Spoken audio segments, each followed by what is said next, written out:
வணக்கம். Saudi Arabia Yemen ஹவுதிகள் மீது தாக்குதல். பதிலடியாக ஹவுதிகள் சவுதி அரேபியா மீது ஏவுகணை தாக்குதல்.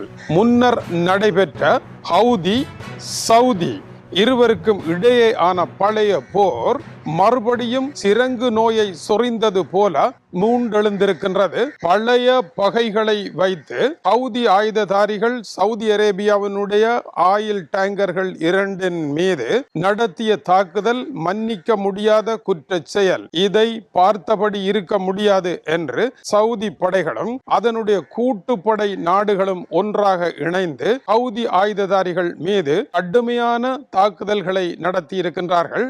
ஏமன் நாட்டினுடைய ஹோஹைடா சைரன் தீவுகளின் மீது இந்த தாக்குதல் நடைபெற்றது. ஹவுதி ஆயுததாரிகள் பப்பல் மெண்டி பகுதியின் ஊடாக வருகின்ற கப்பல்களை தடுப்பதற்கு எங்கிருந்து முயற்சிகளை எடுப்பார்களோ அந்த இடங்களை குறிவைத்து சவுதி அரேபியாவினுடைய இந்த தாக்குதல் நடைபெற்றது. அதை தொடர்ந்து எதிரிகள் இழைத்த குற்ற செயலுக்கு பதிலடியாக தங்களுடைய தாக்குதல் நடைபெற்றதாக ஏமன் ஹவுதி ஆயுததாரிகள் கூறியிருக்கின்றார்கள். சவுதி அரேபியாவில் இருக்கின்ற சைஜன் பகுதியில் ஹவுதியினுடைய ஏவுகணை தாக்குதல் நடைபெற்றதாக அறிவிக்கப்படுகின்றது. இந்த 2 தரப்பும் போர்க்களத்தில் குதித்திருப்பதானது இப்போது போர்க்கள ஆடுகளத்தை முற்றிலும் வேறொரு இடத்திற்கு திசை திருப்பி இருக்கின்றது. இந்த போர் இத்துடன் முடிவடையும் என்று கூற முடியாது. சவுதி அரேபியா ஈரானுடனான ஒரு போரை தவிர்த்து ஈரானுடைய ஆயுதங்களுடன் போரிடும் ஏமன் ஹவுதி ஆயுததாரிகளுடன் போரை நடத்த ஆரம்பித்திருக்கின்றது. இரண்டாவதாக கடந்த 24 மணி நேரங்களில் அமெரிக்காவினுடைய தாக்குதல்கள் நிறுத்தப்பட்டிருக்கின்றன. காரணம் என்ன? ஈரானுக்கும் அமெரிக்காவிற்கும் இடையே இப்பொழுது அமெரிக்காவினுடைய தலைநகர் வாஷிங்டன் டிசியில் முக்கிய அதிகாரிகள் மட்டத்திலான பேச்சுக்கள் ஆரம்பித்திருக்கின்றன. இதன் காரணத்தினால் தாக்குதலை நிறுத்தி இருக்கின்றேன் என்று அமெரிக்க அதிபர் டொனால்ட் ட்ரம்ப் குறிப்பிட்டிருக்கின்றார். இந்த பேச்சுவார்த்தை பெரிய அளவில் நடைபெறவில்லை என்றாலும் முதலில் யுத்தம் ஒன்றை இடைக்காலம் நிறுத்துவதற்கான பேச்சுக்கள் ஆரம்பித்திருக்கின்றன. ஈரானை பொறுத்தவரையில் அவர்களுக்கு பேச்சு மிகவும் அவசியம். எனவே நாளாவட்டத்தில் இதற்குள் அவர்கள் ஆழமாக ஈடுபட்டு அமெரிக்காவினுடைய கோரிக்கைகளுக்கு ஏற்ப பேச்சுவார்த்தை முடிவுக்கு வரலாம் என்கின்ற ஒரு நம்பிக்கையை டொனால்ட் ட்ரம்ப் வெளியிட்டிருக்கின்றார். காரணம், அப்படி அவர்கள் வர தவறுவார்களாக இருந்தால் ஈரான் மீது இதுவரை இல்லாத, மத்திய கிழக்கில் இதுவரை நடைபெறாத மிகப்பெரிய போரை நடத்துவதற்கு அமெரிக்க படைகள் அங்கே சென்று விட்டன. இதனால் போரை தவிர்க்க முடியாத நிலை இருக்கின்றது.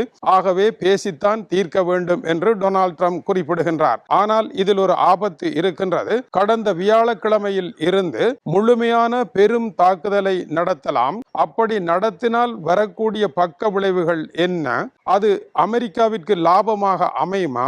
ஈரானினுடைய முல்லாக்களினுடைய ஆட்சிக்கு அதனால் என்ன நடைபெறும்? ஈரான் அதை தாக்கு பிடிக்குமா? அதை தொடர்ந்து மத்திய கிழக்கு நாடுகளிடையே ஏற்படக்கூடிய பிரச்சனை என்ன? இப்பொழுது ஜோர்டான் அருகில் நிற்பதாக கூறப்படுகின்ற சீனாவினுடைய பாத்திரம் என்ன?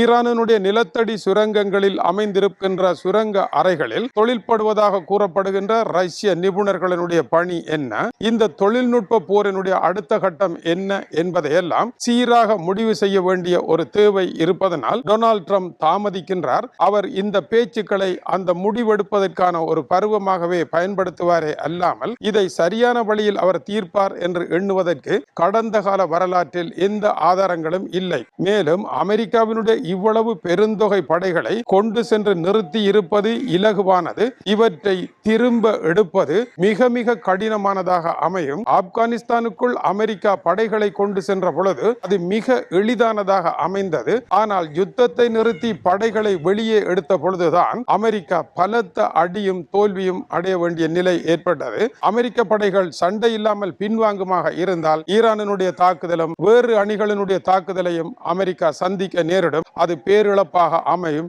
எனவே போர் ஒன்றை வெல்லாமல் திரும்ப முடியாத நிலையில் இந்த படைகள் வந்து நிற்பது ஏற்கனவே இழைக்கப்பட்ட பெரும் தவறாகவே இருக்கின்றது. இப்பொழுது போரல்ல முக்கியம், இதிலிருந்து தப்பி பிழைப்பதே முக்கியம் என்பது இதனுடைய கருத்தாக இருக்கின்றது.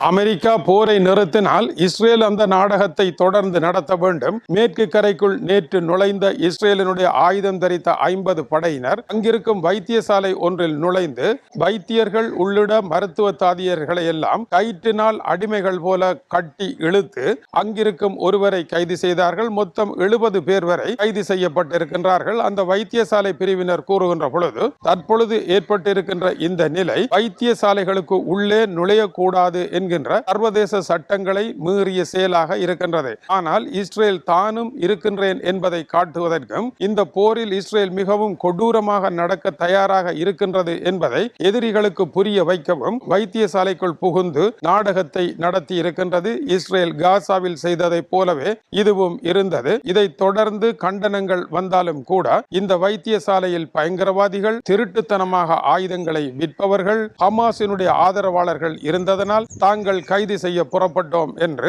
இஸ்ரேல் தன்னுடைய தரப்பு வளமையான நியாயங்களை கூறியிருக்கின்றது. இஸ்ரேல் வைத்தியசாலைகளுக்கும் பாடசாலைகளுக்கு உள்ளேயும் நுழையாமல் பயங்கரவாதிகளை கைது செய்த கதைகள் குறைவாக இருப்பதும் இங்கு கூர்ந்து கவனிக்கத்தக்கது.